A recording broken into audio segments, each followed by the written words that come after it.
शाबाश, good boy Rocky, good boy. ए Rocky, good boy.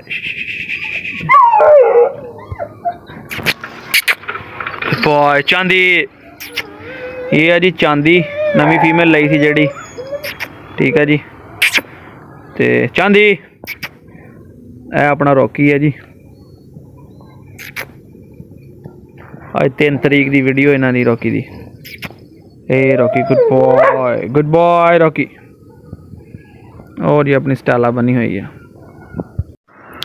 जी। अस्सलाम वालेकुम। तो क्या हाल है जी सब दोस्तों का, उम्मीद करता हूँ खैर आफियत से होंगे। तो दोस्तों बड़े दिनों बाद आज वीडियो अपलोड कर रहे हैं, ठीक है। बहुत सारे दोस्त ने बेशुमार मैनू कालां कीतियां ने, उन्होंने वास्ते माजरत है भाई, ठीक है। मैं फ़ोन इस करके नहीं सुनता है, मैं तुहानू गल दसन लगा कि मैं क्यों किसी दी कालां नहीं सुन रहा या जवाब नहीं दे रहा। उन्हें मैं तुहानू वजह दसन लगा कि जनाबे अली मेरा जोड़ा मेलानाइज का जोड़ा सीगा, पहले फीमेल मरी है, फिर मेल मर गया वा। मैं दूसरा अपना चैनल बनाया वा पंजाबी शौक वीलॉग्स, मैं उनके उपर ये सारी गलबात दसी है, ठीक है। तो इस करके जनाबे अली मैं अपना पहले वो मरे ने, फिर एक मैं रॉकी वर्गा वाइट गोल्ड टेयर मेल लिया सीगा शराबी, उनकी वीडियो भी मैं उत्थे चैनल पर लगाई सी पंजाबी शौक वीलॉग्स से, क्योंकि अजकल मैं रेगुलर जी अपनी रूटीन दी वीडियो ने वीलॉग अपने उनते ला रहा वा। पंजाबी शौक तुहानू पता मैं ज़्यादा सेल परचेज दी वीडियो कार्गो वगैरह दी लगाना, तो इंशाल्लाह इत्थे भी हुण अपने रूटीन के वीलॉग शेयर करा करांगे ताकि दोस्तों ने इधर भी राबते च रहिए। माजरत बहुत दोस्तों ने बहुत ज़्यादा फ़ोन किए मगर मेरा सुनने को दिल नहीं सी करता, मैं फ़ोन वाइब्रेट या साइलेंट पर ला के रखा सीगा।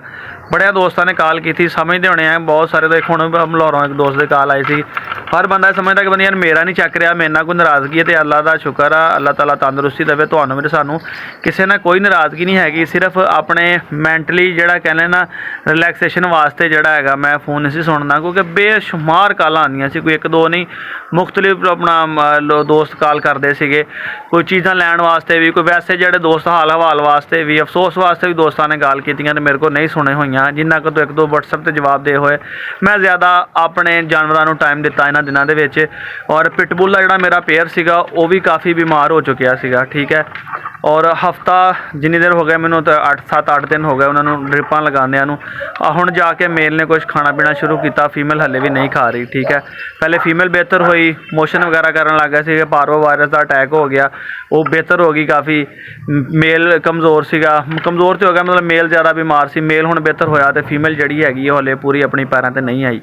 तो इस परेशानी की वजह के नाल मैं दोस्तों फ़ोन नहीं सी उठा रहा, और ऐसी कोई गल नहीं सी हैगी। कोई दोस्त कहने होने कि यार नहीं दिल नहीं सी करता, मैं प्रॉपर अपने जानवरों टाइम दिता जिन्ना मेरे तो ज़्यादा हो सकिया।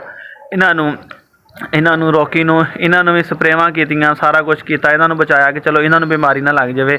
इस करके मैं जनाब ये फ़ोन का टाइम भी जड़ा सी अपने जानवरों स्पेंड किया, और मैं गुज़श्ता 7-8 दिन जोड़े है बड़े अच्छे तरीके नाल गुजारे है, अपने शौक नूं अपने पैट्स नूं टाइम दिता।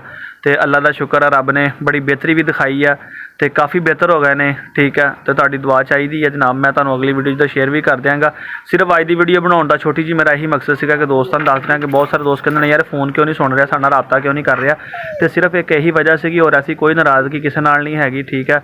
जे कोई दोस्त हुण मेरे नाल कॉन्टैक्ट करना चाहन तो मैं दोबारा हुण फ्रैश मोड के आके जनाब मैं तुहाडा इंशाल्लाह रिस्पॉन्स देवांगा, तुहाडे नाल राबता करांगा। जिहड़े पिछले दिनों तुहाडीआं कॉलां आईआं उहदे वास्ते माजरत हैगी है, क्योंकि सारी गल आ खाली फोन ही सारा कुछ नहीं होंदा हैगा, साली बंदे नूं परेशानी होवे तो नहीं दिल करता फ़ोन सुनने नूं, ठीक है।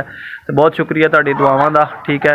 तो नाराज़ ना होइओ, मैं फिर करी कह रहा उनके वास्ते माजरत हैगी आ। तो इंशाल्लाह मैं हुण इस तरह करांगा, एक व्लॉग उधर अपलोड कराया करांगा, एक व्लॉग इधर भी अपलोड कराया करांगा, ताकि असी सेल परचेज तो अलावा भी जिहड़ा दोस्तों के नाल थोड़ा जिहा अपना शौक जिहड़ा अपना शेयर करते रहिए। इस नाल इजाज़त दिओ, फिर दुआवां च याद रखिओ, चैनल सबसक्राइब करके बैल आइकन प्रेस कर लो, फिर अल्लाह हाफिज़।